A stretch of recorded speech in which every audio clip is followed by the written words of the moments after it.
पता है आदमी मरता कैसे है और जिंदा कैसे होता है? कोई मुझे बता सकता है? बताऊं? जिस दिन तू ज्ञान का वृक्ष खाएगा उस दिन तू मरेगा। ऑलवेज रिमेंबर, जब आप इस बाइबल को नॉलेज के लिए पढ़ोगे ना, देखो क्या क्या लिखा हुआ है, यू विल डाई। ये किताब तुम्हें जीवन भी दे सकती है, ये किताब तुम्हें आत्मिक मौत भी दे सकती है।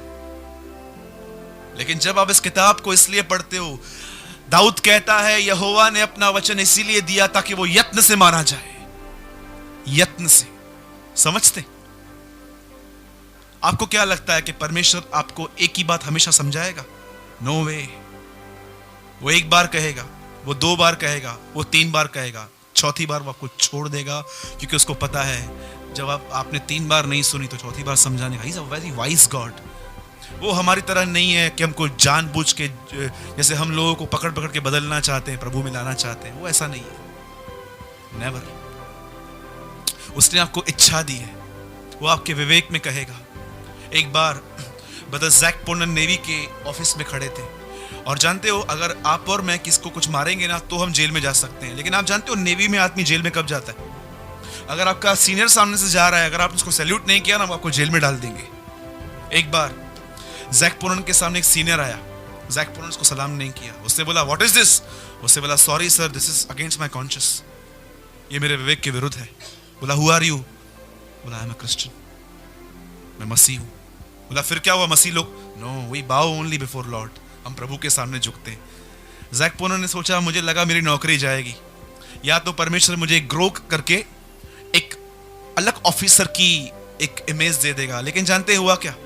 परमेश्वर ने इसी बंदे को कहा तू नेवी से निकल और तू मुझे सर्व करेगा, because you are living uncompromising life. मैं आपको बताता हूं, कई बार आपके लाइफ में भी ऐसा होगा, परमेश्वर आपको टेस्ट करेगा कि आप किस चीज को ज्यादा आदर दोगे।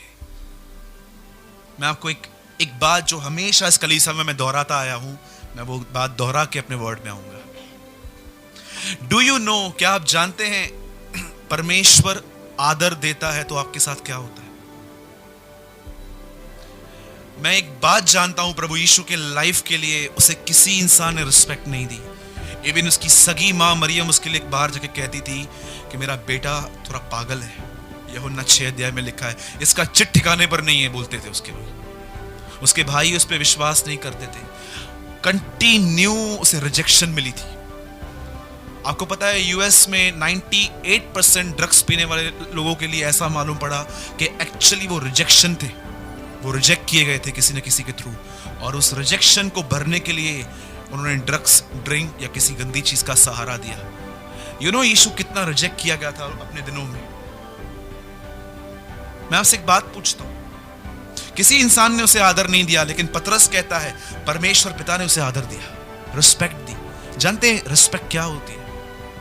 समझो कल मैं पास्टर बन जाऊं, मेरा ऑर्डिनेशन हो जाए, आपको क्या लगता है ये रिस्पेक्ट है?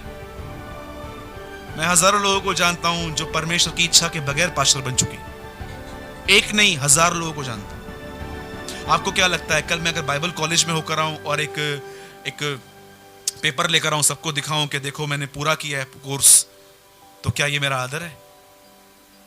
जानते हो सच्चा आदर क्या है? कि कोई आपके लिए यह कहना चाहिए इस आदमी से परमेश्वर बात करता है, दिस इज ऑनर। पतरस कहता है हमने जब उस पवित्र पहाड़ पे हम थे तो हमने देखा कि पिता ने उसे आदर दिया। कैसे आदर दिया? लिखा है उस बादल में से आवाज आई कि ये मेरा प्रिय पुत्र है। पतरस कहता है हमने रिस्पेक्ट देखी, उसको मिली। कैसे मिली भाई? पिता उससे बात करता था। जिस दिन परमेश्वर आपसे बात करे डायरेक्टली, क्या कहा प्रभु ने मूसा से? मैं दूसरों के द्वारा इससे नहीं, लेकिन मैं सामने सामने बात करता हूं। This is honour. मैं आपसे पूछता हूं, क्या आपको जब परमेश्वर आदर देता है तो क्या आप आदर देते हैं उसे? डू यू नो, एक चीज वो एवरी डे हमें कहता है, बेटा प्रेयर मिस मत कर। कितने लोग ये बात जानते हैं? Every morning he calls you for prayer. जानते हो जब वो कहता है प्रार्थना कर, इसका मतलब क्या रहता है? आजा मुझसे मिल, नया हो जाएगा तू। दाऊद कहता है उसकी ज्योति से हमें ज्योति मिलती है। कितने लोगों ने इस बुलाहट को रिजेक्ट किया है? एक भाई ने मुझसे पूछा, ब्रदर मेरी बुलाहट क्या है? मैंने बोला वो यीशु डिसाइड करेगा, फिलहाल तो बुलाहट ये है, उसके पास जाना है। आप जानते हो कितने लोग हैं जो प्रार्थना को जब परमेश्वर कहता है उस समय रिजेक्ट कर देते हैं। एच.के. फ्रांसिस ने कहा, प्रार्थना देर से करना न करने के बराबर है। प्रभु मैं बात में करता हूं, मुझे कोई काम है। कभी प्रार्थना को रिजेक्ट मत करो। एवरी मॉर्निंग जब आप उठते हो फर्स्ट प्रे करो। मैं कई बार मैं जब नींद से उठता हूं, मैं भले ही मुंह से नहीं करता हूं, पर मेरे अंदर एक प्रेयर रहती है। Lord you are watching me, आप मुझे देख रहे हो। अगर आप मेरे मन के बुरे विचार जानते हो तो मुझे पता है कि आप मेरे मन की शांत प्रार्थना भी जानते हो। राइट? एवरी मॉर्निंग परमेश्वर आपको एक कॉल देता है, मेरे बच्चे आ प्रार्थना कर, वचन पढ़, मेरी सुन मैं क्या बोल रहा हूं। लेकिन जानते हैं प्रार्थना न करने का कारण क्या है? समझो, आप प्रार्थना समझो आज नहीं कल करूंगा, कल नहीं परसों करूंगा। आप जितना प्रार्थना डिले करते जाओगे ना, आप अपने जीवन में ना एक बात देखोगे। पता है क्या? एक चीज आप जरूर देखोगे आने वाले दिनों में, अगर आप प्रेयर को कॉन्स्टेंटली ना बोलते हैं तो। बताऊं कौन सी चीज वो? कितने लोग जानते हैं वो कौन सी चीज है जो घुस के आएगी? बताइए, कोई बताइए। एक दिन आएगा जब आपको मालूम पड़ेगा कि आपके अंदर से पूरा आपका सेल्फ कंट्रोल चला गया है। न जुबान पे कंट्रोल, न मन पे कंट्रोल, न आंखों पे कंट्रोल, न फीलिंग्स पे कंट्रोल, कोई कंट्रोल नहीं रहेगा। आप अपने ही अंदर से निकल के किसी और के वश में हो जाएंगे और वो आपको ऑपरेट करेगा। कभी भी प्रेयर रिजेक्ट मत कीजिए। एक प्रार्थना ही जरिया है उससे मिलने का, और कोई वे ही नहीं है। पर्दा फटा है हमारे लिए, बाइबल कहती है। परमेश्वर ने कर्टन तोड़ा है हमारे लिए अंदर आने के लिए। और जब भी आप प्रार्थना करते हैं ना, कोशिश कीजिए रिलीजियस प्रेयर मत कीजिए।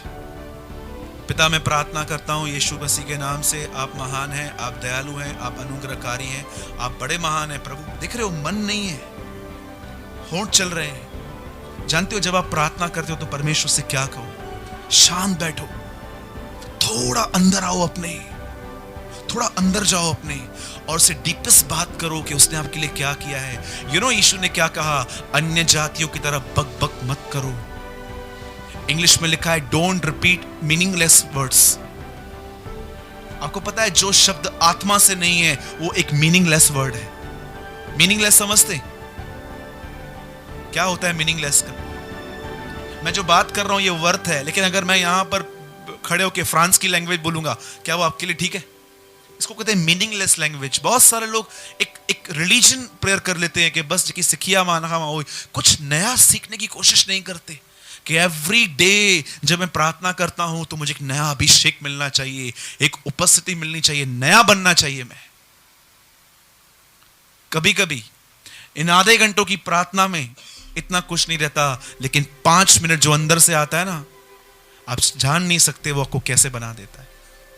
आपको क्या लगता है सब ऊपर से आता है? यीशु ने कहा हृदय के जीवन के जल की नदियां ऊपर से नहीं तुम्हारे अंदर से बह निकलेगी। बाइबल कहती है तुझ में वो जो बाहर है उससे महान है, तुझ में अंदर। बोलो जय मसीह की। कितने लोग मेरी बात समझ रहे हैं?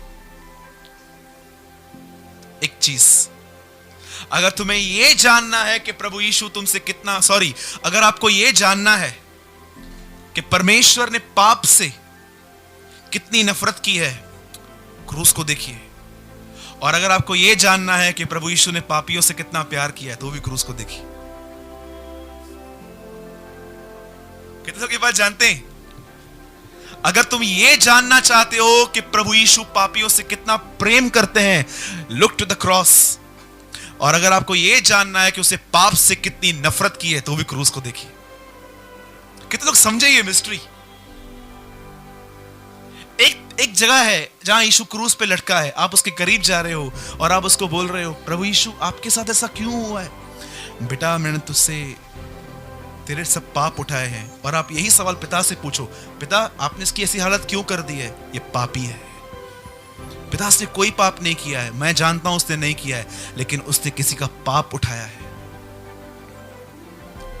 जब भी झूठ बोलने की परीक्षा आती है, क्या आप उसके क्रूस को देखते हैं? समझो आप जॉब करते हो और आपका बॉस है और आप उसके ऑफिस में बैठते हो और आपको पता है बॉसेस की ये थोड़ी हैबिट रहती है, कभी उनके कर्जी का फोन आएगा ना तो आपको उठा के बोलेंगे, बोल मैं ऑफिस में नहीं हूं। आप उसको बोल सकते हो कि नहीं मैं नहीं बोलूंगा। क्यों? मैं वो प्रेयर पे जाता हूं। आपको लगता है मेरा जॉब चला जाएगा। मैं आपको बताऊं, आपका जॉब नहीं जाएगा। वो आपको सच में बहुत बड़ा काम दे देगा, क्योंकि उसको मालूम पड़ गया कि एक ईमानदार आदमी है इधर। We always think negative, always think negative, कि अगर मैंने ये बोल दिया उसको कि मैं आप नहीं हो ये हो, तो मेरे को बोलेगा जाओ यहां से। नहीं, मैं आपको बताता हूं, ईमानदार आदमी की आज भी बड़ी इज्जत है। आज भी मैंने ऐसे लोग देखे 15-15 साल से नौकरी कर रहे हैं, उनके बॉसेस उनको नहीं छोड़ते। जानते हैं क्यों? बोलते हैं जितना बिजनेस में कमाएगा ना मैं देता हूं तुझे, तू ले। क्योंकि वो क्यों नहीं छोड़ते हैं? बिकॉज उनको पता है ये 1 रुपया यहां वहां नहीं करेंगे। आपको लगता होगा कि अगर मैंने झूठ बोला तो मैं कमाऊंगा, नहीं बोला तो मैं नहीं कमाऊंगा। This is your wisdom. याद रखिए, परमेश्वर के राज्य में ईमानदार लोगों की बहुत कदर है। कितने लोगों ने कहावत सुनी है, बेईमान से बेईमान सेठ भी मुनीम ईमानदार चाहता है। Do you know? बेईमान से बेईमान आदमी भी बोलेगा नहीं, जो मेरा अकाउंट्स देख रहा है ना यार, वो तो ऑनेस्ट आदमी होना चाहिए। क्यों? क्या आपको पता है परमेश्वर उनकी कितनी इज्जत करता है जो पाप होने के बाद सीधा प्रभु के पास जाते हैं और बोलते हैं 100% my mistake Lord, forgive me, मुझे माफ कर। लेकिन हम यीशु के पास जाते हैं और कहते हैं प्रभु, problem is with my wife and don't forget you give this wife. देखा है आपने आदम ने क्या किया? तूने जो पत्नी दी, तूने अद तू उसने खिलाया, अद ये तू मां कुछ न कहो मुखा कराया हुआ। ये एग्जैक्ट वर्ड्स हैं आदम के। तूने जो पत्नी दी उसने मुझे पाप करवाया। मैं आज भी कहता हूं, ईमानदार लोगों की प्रभु के राज्य में बहुत इज्जत है। आज भी दुनिया बदली है, फैशन बदले हैं, मोबाइल बदले हैं, रोड लाइट्स बदल गई हैं, रोड्स बदल गए हैं, हाईवेज बदल गए हैं, लेकिन बाइबल कहती है यीशु आज कल और युगानुयुग एक सा है। ना वो कभी बदलेगा, ना कभी वो बदला है। जो वो पहले था वो आज भी वैसा ही है। ठीक है? बोलो, पवित्र होने से पहले ईमानदार होना पड़ेगा। हाँ, ओके, हम स्टार्ट करते हैं। आइए, जिनके पास बाइबल है हम सब खोलेंगे नीति वचन, प्रोवर्ब्स।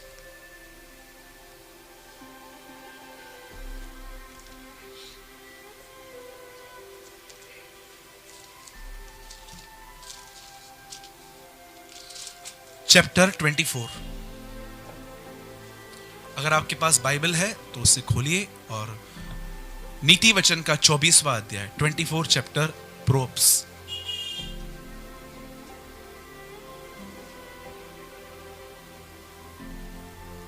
एक सच्चाई मैं आपसे पूछना चाहता हूं। मुझे पता है आप में से बहुत सारे लोग इस बात को शायद एक्सेप्ट ना करें, पर मैं इसे पूरे दिल से एक्सेप्ट करता हूं। क्या आप ये बिलीव करते हैं परमेश्वर के लोगों के ऊपर संसार के लोगों से अधिक कठिनाइयां आती है? कितने लोग बिलीव करते हैं? यीशु ने कहा संसार हंसेगा पर तुम रोओगे। क्यों कहा? आप प्रभु में है ना। मैं आपको ये इनकरेज नहीं कर रहा हूं कि आपको कार बंगला गाड़ी मिलेगी, पर मैं आपको इनकरेज कर रहा हूं कि प्रभु आपकी हर समस्या में आपके साथ रहेगा। पौलुस कहता है जो मुझे सामर्थ देता है मैं उसमें कुछ कुछ कर पाता हूं। He said, मैं सब कुछ कर सकता हूं। इसका मतलब मैं सब कुछ फेस कर सकता हूं। क्यों? क्योंकि मुझे अंदर से सामर्थ मिली है। यीशु मसीह क्रूस पे चढ़ने से पहले थोड़े कमजोर हुए थे, वो कहते हैं कि मेरा प्राण निकला जा रहा है, और जब वो प्रार्थना में गए, एक स्वर्गदूत ने उन्हें सामर्थ दी और वो उठ के खड़े हो गए, और फिर उन्होंने प्रार्थना नहीं की, फिर उन्होंने एक बात कही, मेरे पकड़वाने वाले आ गए। आपको पता है ये सामर्थ क्या है? कितने लोग ये बात जानते हैं? पवित्र आत्मा कौन है? Who is Holi spirit? मेरा आज जो वचन है ना, थोड़ा टफ है, और मैंने नजर भी घुमाई है, लगभग हम सब पुराने लोग ही हैं आज, तो मैं चाहता हूं कि आज आप इन वचनों को समझो। मुझे बताइए, पवित्र आत्मा कौन है?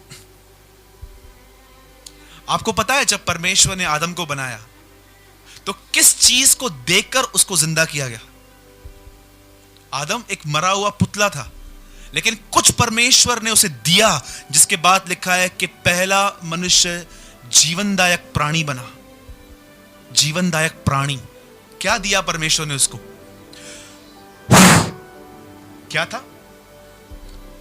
सांस। उसमें क्या निकला? पवित्र आत्मा बाहर निकला।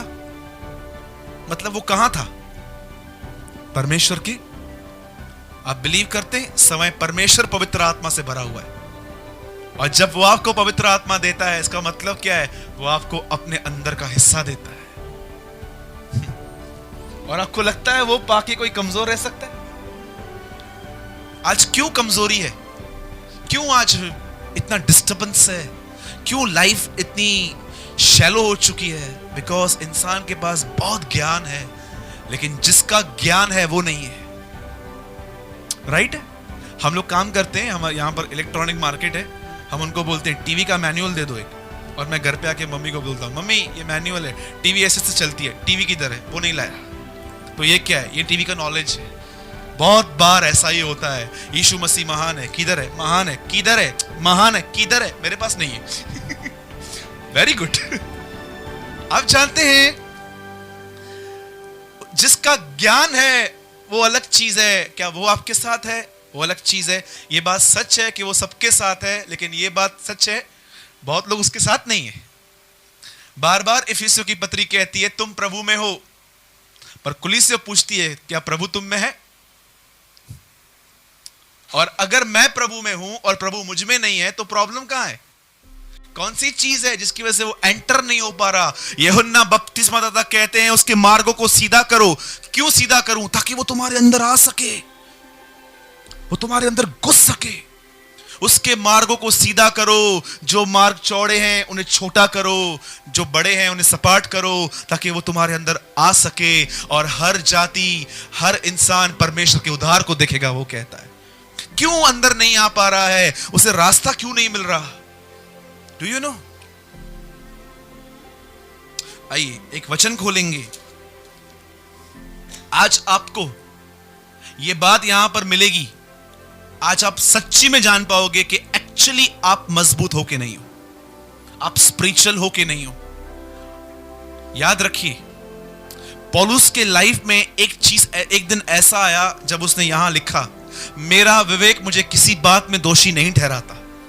आपको पता है एक आदमी ऐसा भी था 2000 साल पहले जिसका कॉन्शियस उसको किसी बात में दोषी नहीं ठहरा रहा था। और जानते उसके बाद क्या बोलता है? इसका मतलब यह नहीं कि मैं निर्दोष हूं, क्योंकि मेरा परखने वाला प्रभु है। वो कहता है हो सकता है मुझ में कुछ पाप नहीं दिख रहा, उसके बाद भी वो कह सकता है कि हां हो सकता है अब भी कुछ है जो मुझे दिखाई नहीं दे रहा। कभी भी अपने आप को परफेक्ट मत समझना। यूहन्ना कहता है झूठा कौन है? वह जो ये विश्वास करता है कि वो पाप नहीं करता। हम सब के अंदर कुछ कमजोरियां हैं, और मैं आपको एक बात कहना चाहूंगा। जानते हो आपको दूसरों में यीशु क्यों नहीं दिखता?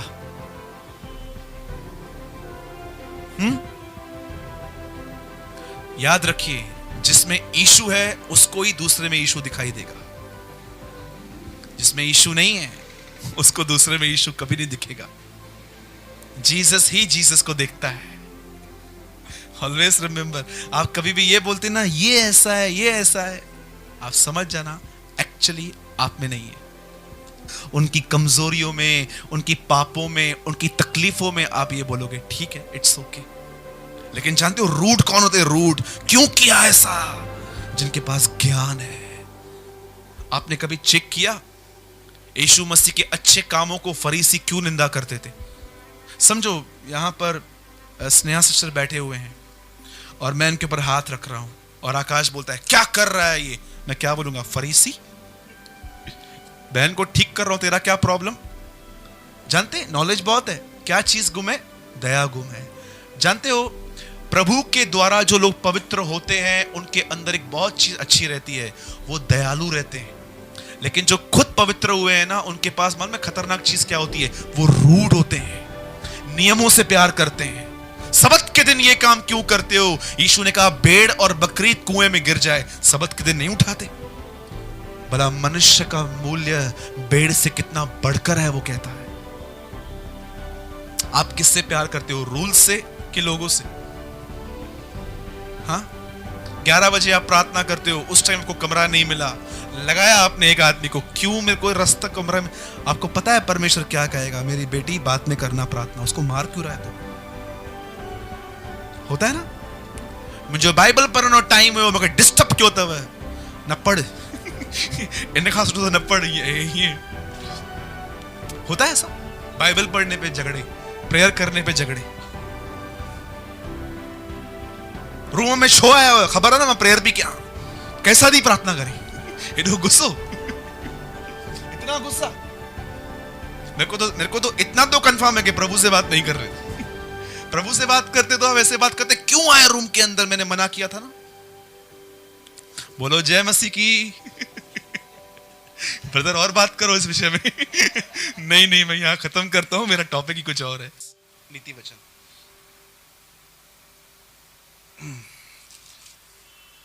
पढ़िए, कोई जिनको मिल गया है 24 का 10 वचन पढ़िए। यदि तू विपत्ति के समय साहस छोड़ दे तो तेरी शक्ति बहुत कम है। इसका मतलब क्या है? क्या समझाना चाह रहा था सुलेमान आने वाली जनरेशन को? कैसे मालूम पड़ेगा कि मैं वीक हूं कि मैं स्ट्रांग हूं? आप याद रखना, वचन याद करने वाला आदमी स्ट्रांग नहीं होता। 91 साम बार बार बोलने वाला भी स्ट्रांग नहीं होता। याद रखिएगा, फास्टिंग करने वाला आदमी भी स्ट्रांग नहीं है। ऐसा मत समझना कि आपको बहुत अन्य भाषाओं का गिफ्ट है तो आप स्ट्रांग हैं। आप स्ट्रांग हैं कि वीक हैं, ये सिर्फ एक ही जगह पे मालूम पड़ेगा, जब आपके ऊपर प्रॉब्लम आएगी। उस प्रॉब्लम में आपका माइंड कैसे वर्क करता है, आपकी टंग कैसे वर्क करती है, वहीं पर मालूम पड़ेगा आप वीक हैं कि आप स्ट्रांग हैं। आपको पता है एक दिन क्या हुआ? 17 साल का लड़का था, बाइबल कहती है उसे गुलामी में लेके गए, और जैसे वो वहां पर गया, उसने वहां पर उसकी एक परीक्षा हुई। मैं आपको कुछ बताना चाहता हूं, हमारी तरफ जहां पर इतने सारे यंग लोग बैठे ना, आपके लिए होप है आज इस मीटिंग के अंदर। आपको पता है 17 साल का एक लड़का था, बाइबल कहती है 17 साल का एक लड़का था, बाइबल कहती है उसे गुलामी में लेके गए, और जैसे वो वहां पर गया, आप जानते हो उस लड़के को एक जॉब मिला, एक नौकरी मिली करने के लिए। और जब वो वहां पर नौकरी कर रहा था, वो इतना निपुण, इतना होशियार था कि राजा ने उसे कहा कि तू अब दरबार में नहीं, अब तू मेरे सामने खड़ा होगा। और जब वो सामने खड़ा हुआ, एक दिन ऐसा आया, लोग उससे जलने लगे बहुत। आपको पता है अगर आपसे कोई जल रहा है तो एक्चुअली आपके लिए खुशी की बात है। कितने लोग ये बात जानते हैं? जब भी आपसे कोई जले तो याद रखना एक बहुत खुशी की बात आपके लिए है। कोई तो है जो आपको अच्छा समझता है, आपसे बेटर समझता है। कहां पर जलन आती है? जब हम ये महसूस करते हैं कि ये मुझसे अच्छा काम कर रहा है। कोई तो है जो आपके काम को अप्रिशिएट कर रहा है। इसको बोलते हैं जेलसी। और जब उस लड़के को पकड़ के उस देश में डाला गया और वहां पर राजा ने उसको कहा कि तू मेरे सामने खड़ा होगा, तब वहां पर लोग उससे बहुत जलने लगे। कभी भी आप ये महसूस करो ना कि आपसे कोई जलता है, कभी उनकी हानि मत करना। परमेश्वर से प्रार्थना करना कि प्रभु जो मैं अपने लिए मांगता हूं ना, इसको देना। मैं आपको बोलता हूं आपका प्रमोशन हो जाएगा, क्योंकि परमेश्वर कई बार आपके जीवन में कुछ ऐसे लोगों को भेजेगा जो आपको पहचानने में आपकी मदद करेंगे। आपको पहचानने में आपकी मदद करेंगे वो। सोचो, अगर आपके सामने कोई आता ही नहीं तो आपको कैसे मालूम पड़ता कि आपके अंदर कचरा है? सोचो। परमेश्वर का धन्यवाद करो ऐसे लोगों के लिए जो आपको मिरर दिखाते हैं कि तू ऐसा है। ये हेल्प करते हैं कि देख, एक बीमारी और है, और आप प्रभु के पास जाते हो। यीशु ने कहा वैद्य भले चंगों के लिए नहीं परंतु बीमारों के लिए है। सोचो, अगर आपके पास कैंसर है और आपका डॉक्टर आपको सर पे हाथ रख के बोलता है नहीं नहीं बेटा कुछ नहीं है, तेरे को बुखार है, क्या वो आपका दोस्त है? मैं आपको बोलता हूं आपका दुश्मन है। कि कैंसर को भी वो बुखार दिखाता है। कोई होप बचेगी हमारे लिए? उसके बाद जानते हैं क्या हुआ? जब लोगों ने देखा कि वो इतना बेहतरीन काम करता है, तब उसके नाम से एक लेटर निकाला गया। जानते किस चीज को लेके? उन लोगों ने उसकी सिर्फ एक ही बात पकड़ी कि ये अपने परमेश्वर को छोड़ किसी चीज के सामने नहीं झुकता। और उसके नाम पे एक फतवा निकला। राजा के पास गए और राजा को देखो कैसे उन लोगों ने अटकाया। राजा, हम बहुत खुश हैं तेरे राज्य में, एक काम करना, हम लोग चाहते हैं हम 30 दिन तक तेरे पास आते रहें और तेरे सामने झुकते रहें। राजा ने कहा डन, और ये बात दानियल को भी माननी पड़ेगी। और जैसे दानियल के नाम पे फतवा निकला, जानते हैं दानियल परेशान नहीं हुआ, दानियल डिस्टर्ब नहीं हुआ। आज हम कितना जल्दी डिस्टर्ब और परेशान होते हैं, वो नहीं हुआ। जानते उसने क्या किया? वो अपने पहले फ्लोर पे गया और ये खिड़कियां जैसे मेरे घर की ओर खुली है, 3 नंबर की ओर एक खिड़की थी उसके यहां पर, वहां पर बैठा और वहां से यरूशलेम की ओर देखकर जानते हैं उसने प्रार्थना की। और जब वो प्रार्थना कर रहा था, लोगों ने उसे पकड़ा और राजा के पास ले गए और राजा से कहा राजा देख, एक आदमी ने लॉ तोड़ा है, ही ब्रेक द लॉ। राजा ने कहा ठीक है, इसे खत्म कर दो। और राजा लेकिन चाहता नहीं था कि वो मरे। मैं यीशु मसीह के नाम से आपसे कहता हूं, किसको आप अपना दुश्मन समझते हैं? मैं आपको बताऊं, परमेश्वर के साथ चलिए, आपके दुश्मन भी एक दिन आपके दोस्त बनेंगे। बाइबल कहती है जिसका चलन यहोवा को अच्छा लगता है, यहोवा उसके शत्रुओं से भी उसका मेल करवा देता है। Do you know this word? और बाइबल कहती है उन लोगों ने उसे पकड़ा और राजा जानते हैं क्या चाहता था? कि वो न जाए।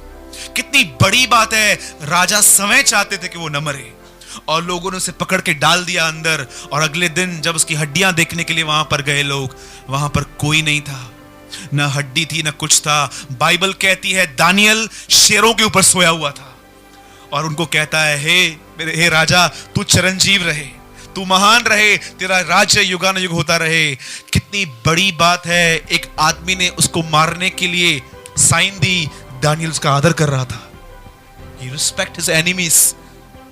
मुझे कई लोग कहते हैं ब्रदर, परमेश्वर ने मुझे बहुत बदला है, परमेश्वर ने मुझे बहुत चेंज किया है। मैं बोलता हूं यस, मैं मानता हूं, लेकिन जिस दिन आपको अपने सताने वालों से प्यार हो जाएगा ना, मैं उसे समझ जाऊंगा सच्ची में परमेश्वर ने आपके अंदर काम चालू किया है। वो लोग जो आपको परेशान करते हैं, इरिटेट करते हैं ना, जिस दिन आपको उनसे प्यार हो गया, मैं आपको कहूंगा परमेश्वर ने आपके अंदर काम चालू किया है। और जानते हैं जब वो वहां पर गया तब वो क्या लिखा है? वहां पर एक वचन लिखा है। दानियल कहता है परमेश्वर को, सॉरी उस राजा को, कि मेरे परमेश्वर ने तेरे शेरों का मुंह बंद किया है। किसने बंद किया? मैं आपसे एक बात पूछता हूं, परमेश्वर ने दानियल का साथ क्यों दिया? क्या बात थी उसके अंदर? हाँ, टेल मी। जानते एक सबसे अच्छी बात क्या थी उसके अंदर? वो डरता नहीं था, वो घबराता नहीं था, वो परेशान नहीं होता था। यही बात परमेश्वर को अट्रैक्ट करती थी उस पर, कि कोई तो है जिसकी नजर में मैं जिंदा हूं। 99% लोगों की जिंदगी में परमेश्वर एक मरा हुआ परमेश्वर है। मुझे एक बात बताइए, जब हम अपने बच्चों को स्कूल भेजते, आजकल देखिए स्कूल्स कितने महंगे हो गए हैं, कॉन्वेंट स्कूल कितने महंगे हैं, डोनेशन देना पड़ता है, ये देना पड़ता है, वो देना पड़ता है, तब जाके हमारे बच्चे वहां तक पहुंचते हैं। लेकिन आपको पता है हमारे बच्चों ने पढ़ाई की है कि नहीं की है, ये कैसे मालूम पड़ता है? हम हर दिन तो उनके बुक्स चेक नहीं करते, लेकिन एक टाइम आता है जब उनके एग्जाम्स आते हैं और जब वो एग्जाम्स देके आते हैं और जब रिजल्ट आती है तो हमें मालूम पड़ता है कि हाँ इसने किया था। लेकिन आप में से कितने माँ बाप खुश होंगे कि आपका बच्चा दिन रात पढ़े लेकिन एग्जाम में 0 लेकर आए? बताइए।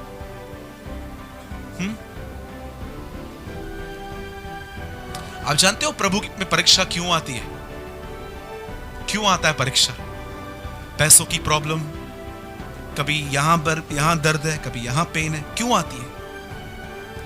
बताइए। कभी आपने इस बारे में सोचा कि परमेश्वर कलीसिया के ऊपर तकलीफें क्यों अलाउ करता है? मैं जानता हूं आप में से यहां पर कोई भी इतने बड़े ग्रॉस सिन में नहीं है, कोई यहां पर ऐसा नहीं है जो एक बहुत बड़ा पाप करता हो। हम सब कोशिश करते हैं एटलीस्ट प्रभु के साथ चलने की, मैं जानता हूं। पर आप क्या जान सकते हो कि क्यों परमेश्वर ने कई बार आपके ऊपर तकलीफ क्यों अलाउ की? आपको लगता है एक विश्वास करने वाला आदमी, बपतिस्मा लिया हुआ आदमी, शैतान उसको खा जाएगा ऐसे ही? क्यों परमेश्वर ने अलाउ किया?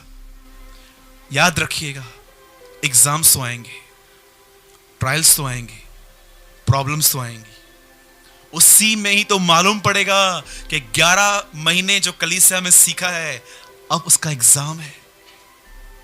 नहीं तो मालूम कैसे पड़ेगा कि हम स्ट्रांग हैं कि कमजोर हैं? यहां क्या लिखा है? यदि तू विपत्ति के समय अपना साथ छोड़े तो कमजोर है, स्टिल यू आर वीक। मैं आपसे एक बात पूछता हूं, सच बताइए, परमेश्वर देख रहा है आपको? हाँ? सच बताइए,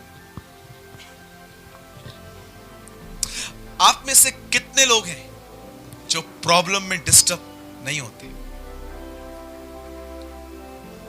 हाँ, बोलिए बोलिए। मैं बताऊं, मैं ईमानदार हूं, मुझे पकड़ के सब होते क्योंकि मुझे पता है मुझे पहले अपने आप को पकड़ना पड़ेगा, तब जाके आप एग्री करेंगे। जानते हैं ये जो लिखा है, ये जो लिखा है कि अगर तू साहस छोड़ दे, कौन सी चीज है जो आपका साहस छुड़ाने में आपके पीछे आती है? हाँ, बोलिए। एक एग्जाम्पल देता हूं। समझो आपको बुखार था, वो बुखार 3 दिन नहीं उतरा, चौथे दिन आप डॉक्टर के पास जाओगे और बोलोगे प्लीज ये मेडिसिन बंद करो, रूट बताओ कहां से आ रहा है। डॉक्टर क्या कहेगा? ब्लड टेस्ट करवा के। और आप जब दोपहर में जाएंगे बगैर खाए हुए ब्लड टेस्ट करवाने, तो डॉक्टर आपको कहेगा वो फिजिशियन आपको कहेगा रात को 9 बजे आप अपना ब्लड का रिपोर्ट लेके जाओ। वो रिपोर्ट लेके आप अपने फैमिली डॉक्टर के पास जाएंगे। आप जानते हो 3 बजे ब्लड टेस्ट हुआ, 9 बजे रिपोर्ट मिलेगी। इस 6 घंटे के अंदर आपको ऐसे से विचार आएंगे, पता नहीं रिजल्ट में क्या आएगा, पता नहीं ये क्या होगा, पता नहीं ये क्या होगा। जो आदमी इन विचारों को मेडिटेट करता है कि कुछ ना कुछ खराब निकलेगा, यही वो चीज है जो आपके साहस को ले जाती है। बार बार बार बार प्रभु ने यहोशू से कहा, मत डर, तेरा मन कच्चा ना हो, जैसे मैं मूसा के साथ था वैसे ही मैं तेरे साथ भी रहूंगा। जब आप और मैं किसी प्रॉब्लम के अंडर में आते हैं ना, वहीं पर मालूम पड़ता है कि मैं स्ट्रांग हूं कि मैं वीक हूं। और अगर आप डर गए, आप सहम गए, आपको चिंताओं ने पकड़ लिया, जानते हैं क्या है? वीक। ये होती है कमजोरी। मैं आपको बात बताता हूं यीशु मसीह के लिए, आप बहुत आनंदित होंगे। यीशु के पास एक आदमी आया और उसके पीछे एक पलटन थी।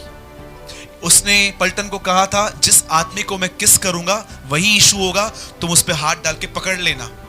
आप जानते हैं वहां पर जब वो यीशु के सामने आए, इतनी बड़ी पलटन एक आदमी को अरेस्ट करने के लिए आई थी। और जब वो वहां पर खड़ा हुआ, लोग उससे पूछते हैं, यीशु नासरी कौन है? यीशु बोलता है, मैं हूं। मुझे एक बात बता सकते हैं, उन्होंने ये सवाल उससे फिर से क्यों पूछा? यीशु नासरी कौन है? मैं कह चुका हूं, मैं हूं, इन्हें जाने दो। क्यों उन्होंने दोबारा ये क्वेश्चन उससे पूछा?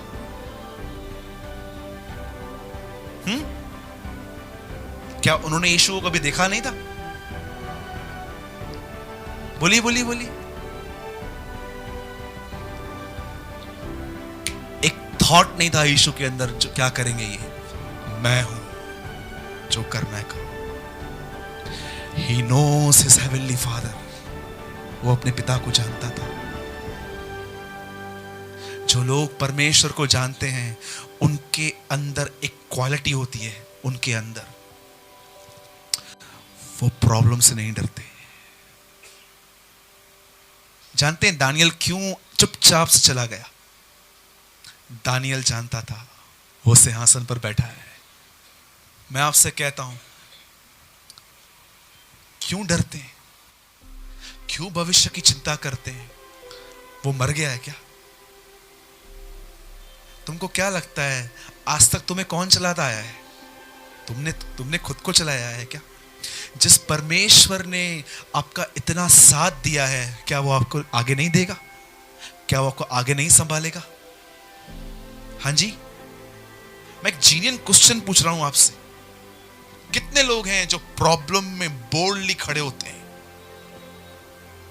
कि ये लैंग्वेज यूज करते हैं, पता नहीं क्या होगा, अल्लाह छा थींदो बोली। यू नो, समटाइम्स ऐसा भी हो सकता है आपके लाइफ में कि आप रिएक्ट कर रहे हो कि मैं खुश हूं, लेकिन आप अंदर से जानते हो कि एक्चुअली आप परेशान हो, आप फ्रस्ट्रेट हो। परमेश्वर जानता है। एक आखिरी बात बता के मैं फिनिश कर रहा हूं। सब बाइबल बंद कीजिए।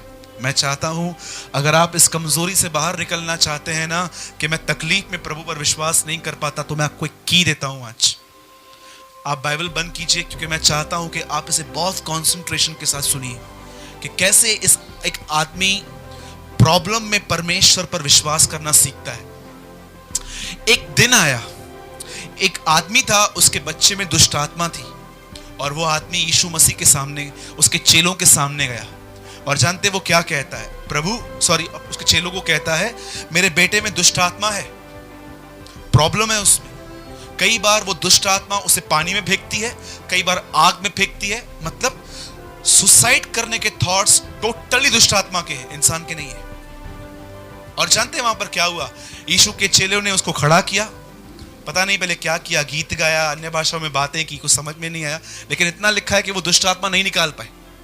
और जानते हैं उसके बेटे के अंदर स्टिल दुष्ट आत्मा थी, और सामने से यीशु आ रहा था। ये आदमी भाग के यीशु के पास जाता है, जाके कहता है, प्रभु आपके चेले नहीं निकाल पाए। यीशु ने कहा, उसे यहां लाओ। और यीशु ने उससे कहा, इसमें से निकल अशुद्ध आत्मा, और लिखा है वो उसमें से निकल गई। ये देखने के बाद यीशु के चेले उससे पूछते हैं, प्रभु हम क्यों नहीं निकाल पाए? पर इससे पहले जानते हैं वो आदमी जिसने यीशु के पास गया, वो यीशु को क्या बोलता है? प्रभु मैं आपके चेलों के पास लेके गया, वो उसको ठीक नहीं कर पाए, पर अगर आप कुछ उपकार करके कर सको तो हमारे लिए कर दो। यीशु उसको बोलता है, उपकार की क्या बात है, विश्वास करने वाले के लिए सब कुछ हो सकता है। उसके बाद वो आदमी एक बात कहता है, प्रभु मैं विश्वास करता हूं, पर मेरे अविश्वास का भी तो उपाय कर। मुझे एक बात तो बताइए, ये कैसा वाक्य है? मैं विश्वास करता हूं पर मेरे अविश्वास का भी उपाय कर। कोई खोल सकता है इस वचन को? इसका अर्थ क्या है? मैं विश्वास करता हूं परंतु मेरे अविश्वास का भी उपाय कर, इसका मतलब क्या है? मैं आज की जनरेशन के लिए इस वर्ड को इस तरह ट्रांसलेट करता हूं, प्रभु कलीसिया में तो विश्वास करता हूं, बाहर भी करने में मदद करना। Did you understand? प्रभु मैं जानता हूं तू उसको निकाल सकता है, लेकिन ये विश्वास मुझे हमेशा रहने दे। आपको पता है विश्वास एक स्मार्टनेस से लाई गई चीज नहीं है। प्रभु यीशु मसीह पतरस को कहते हैं, ये पिता की तरफ से प्रकट हुआ है कि मैं उसका बेटा हूं। विश्वास परमेश्वर का दिया हुआ एक दान है। पतरस कहता है हम सबों को वो बहुमूल्य दान मिला है। जब भी आप ये देखते हैं ना कि आप विश्वास नहीं कर पा रहे हैं, प्रभु से विश्वास मांगने के लिए भी जाइए।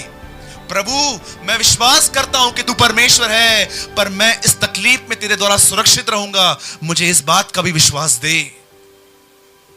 बोलो जय मसीह की। कितने लोग प्रभु के पास विश्वास मांगने भी जाते हैं? बोलिए। आपने सुना होगा विश्वास नहीं होगा तो काम नहीं होगा। मैं आपसे कहता हूं छोड़ दो, विश्वास मांगने के लिए भी उसके पास चले जाओ। प्रभु मैं ये विश्वास नहीं कर पा रहा हूं, मुझे विश्वास दे। बाइबल कहती है हर उत्तम दान, हर अच्छी वस्तु ऊपर से आती है, स्वर्गीय पिता की ओर से। ये वो नहीं है कि हम बैठेंगे और अपने आप को समझाएंगे, हे कहते हैं प्रभु ये किया है, ये किया है। प्रभु मैं प्रार्थना करता हूं, आपने बहुत कुछ किया है। प्रभु बोलेगा स्टॉप इट। आपको पता है, शायद आप शॉक्ड होते हैं ये बात सुन के, शरीर की कोई बात स्वर्ग ग्रहण नहीं करता, नेवर। इसलिए यीशु कहता है एक जगह पर, जब तक ऊपर से न दिया जाए कोई नहीं पा सकता। मैं आपसे पूछता हूं, अगर आप इस बात को महसूस करते हो कि ब्रदर आप बिल्कुल सही कह रहे हो, मैं यहां पर बहुत अच्छा हूं, लेकिन यहां से जाने के बाद मुझे सच्ची में विश्वास करने में तकलीफ होती है, मेरा मन कच्चा हो जाता है, मैं दब जाता हूं, परेशान हो जाता हूं, फिर क्या होता है, मेरी फ्रस्ट्रेशन लोगों पे निकल जाती है। अगर आप ऐसे हैं, मैं आपको एक चाबी देता हूं, बिल्कुल मत डरिए, प्रभु आपसे प्यार करते हैं। सिर्फ एक काम कीजिए, विश्वास मांगने के लिए भी उसके पास चले जाइए और कहिए प्रभु मुझे विश्वास दे। मांगेंगे। क्या कहा इस आदमी ने, मैं विश्वास करता हूं पर मेरे अविश्वास का भी तो उपाय कर। मुझे बता सकते हैं यहोवा यिरे ये नाम परमेश्वर का किसने रखा? यहोवा जायरा, हिब्रू नेम है ना ये। यहोवा यिरे किसने रखा? हाँ,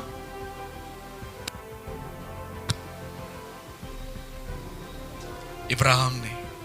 यहोवा यिरे का मतलब क्या है? एक आदमी ऊपर गया, उसके पास बकरी नहीं थी, लेकिन बकरी चढ़ानी थी। वो अपने बेटे को कहता है चल प्रभु आप उपाय करेगा। एक सिंपल बात, सब यहां देखिए, मैं एक सवाल पूछता हूं, अगर यीशु काना नगर की शादी में नहीं गए होते तो उस शादी के लिए लोग क्या बोलते? सोचो, एक की शादी है, 200 लोग भूखे बैठे हुए हैं, खाना खत्म हो गया, लोग क्या कहेंगे?